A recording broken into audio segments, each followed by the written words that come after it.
hello friends नोंथांमोनखौ आंनि channel खनसे बरायबाय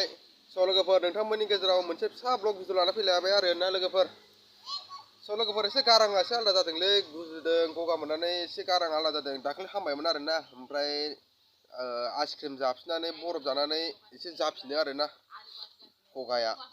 गुजुनानै ओमफ्राय आं दा नोंथांमोननि गेजेरावहाय मैखुन ओंख्रि संनाय ब्लग भिडिअ लाबोनो नागिरदों आरो ना लोगोफोर मैखुन न'आवनो बे गोदोर बाथाम हाखावनायनि दंफां माबायाहाय मैखुन बेरदों आरो ना लोगोफोर भिडिअखौ जायफोरा इन्टारेस्ट मोनो नायलांबानो जाबाय आरो चेनेलाव गोदानबा अननानै चेनेलखौ साबस्क्राइब खालामदो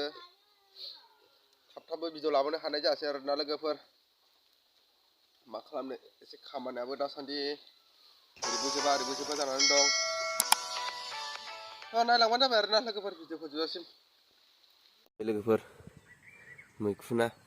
मोनजाबाय थायो आरोना जोंहा बेहाय एसेनो नै बेरखोमानानै दाखालि खावसे जाबाय खावसेया मोजां बेरबाय नै ओरै सिङावबो दङ आं दा बेखौ खानोसै आरोना लोगोफोर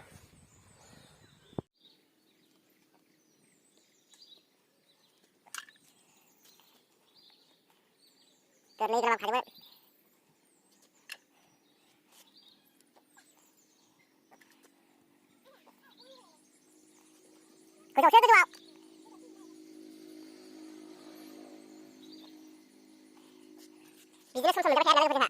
मैखुनखौ सालियो आरोना बे गोदो बाथाम हाखावनायमोन ना बे हाखावनाया बेरग्रा जाबाय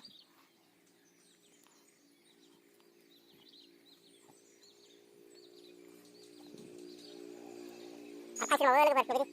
हाखावना दोननाय आरोना बेयाबो फांनै मोननैबो बेरो मोनसेया बेरथ'वाखै बेहा बेरग्रोबाय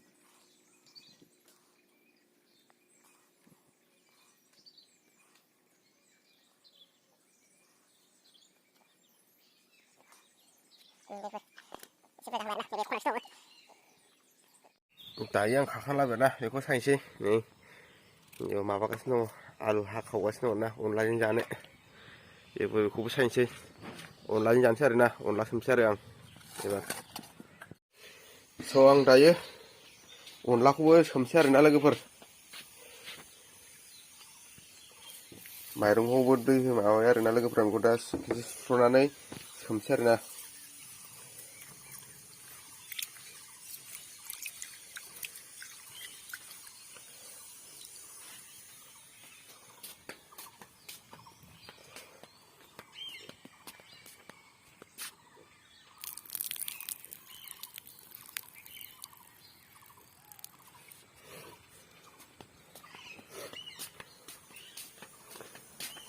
आं दायो बेखौ रुइनायनि दै एसे होनानै दोनसै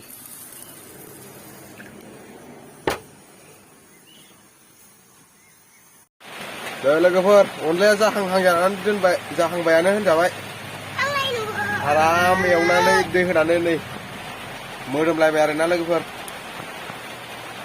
नै अनलायाबो रेडि जानानै दोनबाय आरोना दा मानानै हरबानो जाबाय लोगोफोर दसेनो अखा हालायबाय आरो ना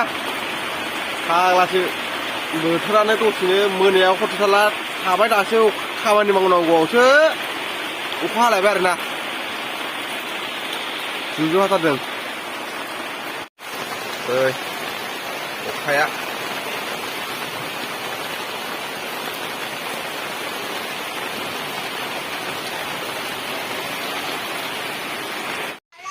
लोगोफोर नै ओंख्रिया जाबायानो आरोना अनखौ हरखांबाय मोदोमलायबावबायसो नै जासिगोन जानोसै आरोना लोगोफोर थावाबाबो जासाबसै नै जासिगोन बोथोरनि खेनसे जानाय आरोना